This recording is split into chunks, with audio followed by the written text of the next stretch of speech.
Let's quickly do Equal Machinery. We've got a slightly different topic this weekend. Okay, sensational. Greatest rivalry of all time. Oh, okay, nice. What are the options? So I've got Lauder and Hunt.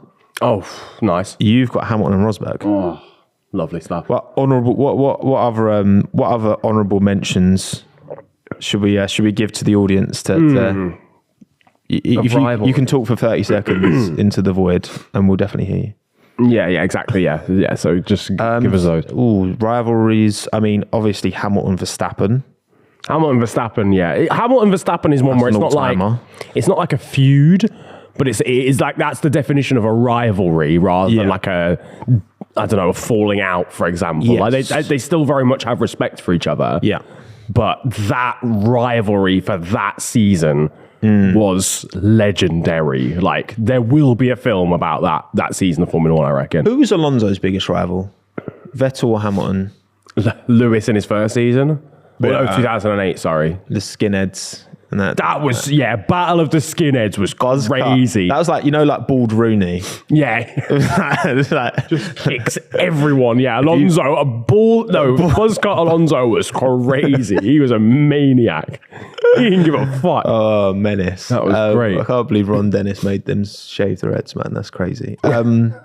I'm trying to think of well, I mean, obviously Senna Prost is iconic. Yeah, true, actually. All right, well, 30 seconds. 30 seconds. You're going first because you're going first. Okay, fair enough. Yeah. I like that reasoning. Go on then. Right. Why is Hamilton Rosberg the greatest rivalry of all time now? Well, first of all, it ruined a friendship. These two were best friends growing up, and the rivalry was so intense they hated each other by the end. Honestly, in an era where there was nothing else really going on in Formula One, Rosberg versus Lewis Hamilton was the definitive storyline for about 3 years straight. And what I loved is you got the underdog win at the end, but also the creativity and the drama between the two. The accidents, Rosberg at Mirabeau, genuinely, it was like an EastEnder storyline for 3 years straight. That, you know what, you've solved that well, mate. You've solved that very well.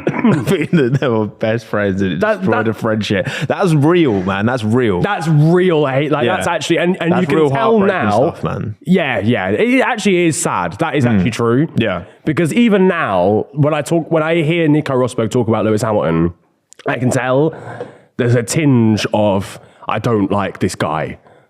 And that's fine. You don't have to get along with everyone. Sorry, that's not a problem.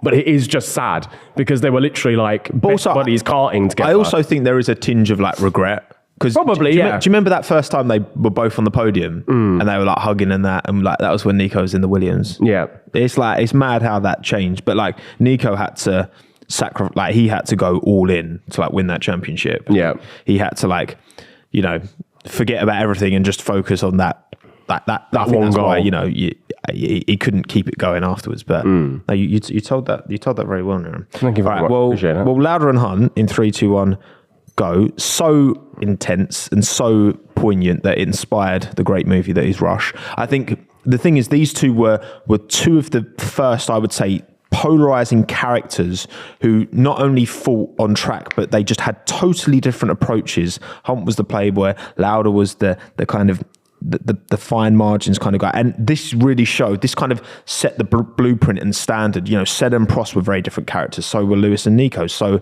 Max and Lewis, so are all these other rivalries, since this was the first one to really set the standard. Wow, I went over 30 seconds. Fucking hell.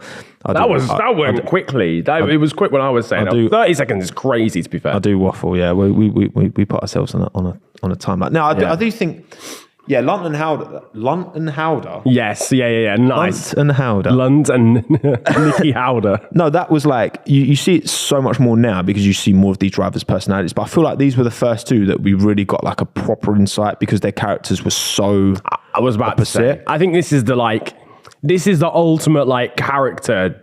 This is why it made such a good film. Yeah. I think Rosberg v Hamilton would not be as good of actually, there is a storyline there because if you take the childhood friendship route, all of it as well. Yeah, which they would obviously. Yeah, which they obviously would. That movie will happen one day. I think if there wasn't that element to Rosberg versus Hamilton, it wouldn't be even close to Hunt and Lauder because you just have.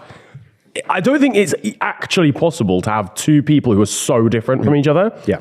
Like Niki Lauda was so just like focused, so like down the line, so just sort of just professional, like from a classical standpoint. Whereas Hunt was just very much like, I'm going to live my fucking life. Yep. I'm smoking cigarettes before I go out. Yep. I'm getting with a new woman every day. Yep. And it was just like so different. That must have been so crazy to actually experience as like as an F1 fan. That was probably the same as like the Drive to Survive effect. Because you had like new fans watching this like methodical champion just focused Don versus maybe a relatable guy in the sense of like just likes partying, likes women, whatever. It probably had a similar effect. And the film was amazing. So I wonder how much the fans actually saw, like watching on telly in the 70s. Yeah. How much we actually saw of these kind of characters, because obviously now we see loads and we really get an insight. And even then we still only see what the teams choose to put out. Yeah. But like the drivers post on their own socials, but this wasn't a thing, like anywhere near a thing back then. So I do wonder as well, I think a lot of the stories came from, people around them at the time and weren't necessarily able to be fully appreciated by the fans watching. maybe stories that weren't told until more recently and the film as well.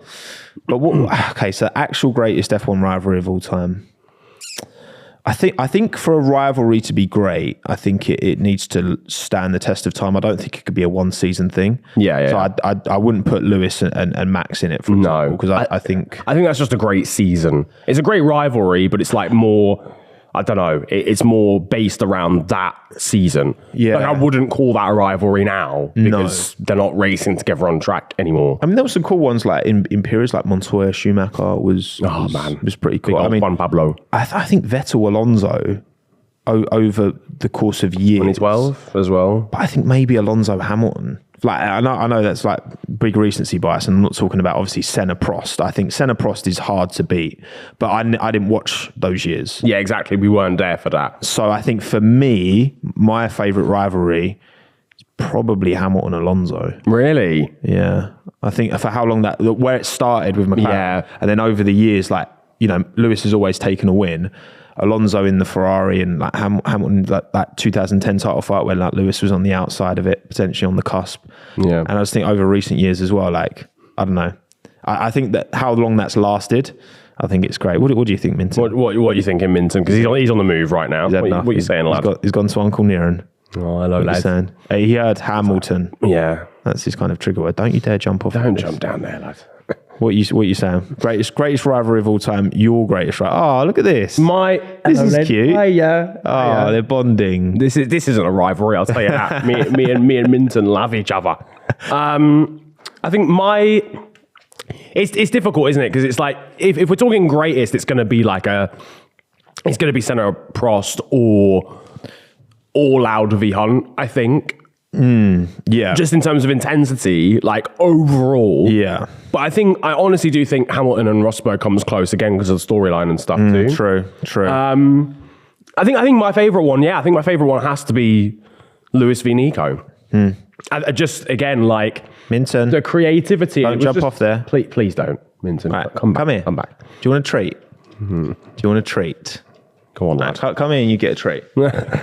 I think it was just what's it called? Yeah, it was the creative. It just felt like every you're right. 2 weeks it blew up again. It had that human element that kind of made it. And I think we got to see that as well. Cap throwing, Belgium hitting each other. I mean, that was like the spark. Mirabeau, the Monaco one. Then they crashed again in Spain. And it was just like, it felt like every month there'd be like a new reason for them to really dislike each other. And it genuinely, during a time where, let's be honest, Formula One was not that competitive. It was just Mercedes and that was it. Yeah. There wasn't any... Was there any other storylines going on at the time, apart from like the rise of like Daniel Ricciardo? That was about it. There was literally fuck all else happening. Yeah. It felt like that carried Formula One for about 3 years straight. So, and the thing is, like, these rivalries don't have to end in broken friendships. I mean, it feels like more than ever, all these drivers like get along really well. Facts, yeah. Like, I can't imagine, like, say Lewis retires in a couple of years, and maybe Albon goes in as like kind of almost second driver to George. All right, let's just say that happens. I can't imagine them two. I mean, maybe Who knows? I guess. But again, that's the human part of F1. You know, like testing these relationships. I'm sure, you know, if Lando and Oscar both had a competitive car, you know, and Oscar's very chilled out, and Lando's like, you know, his character's great. But that would be interesting to see whether they could how they'd manage that. But let us know in the comments if you're watching on YouTube.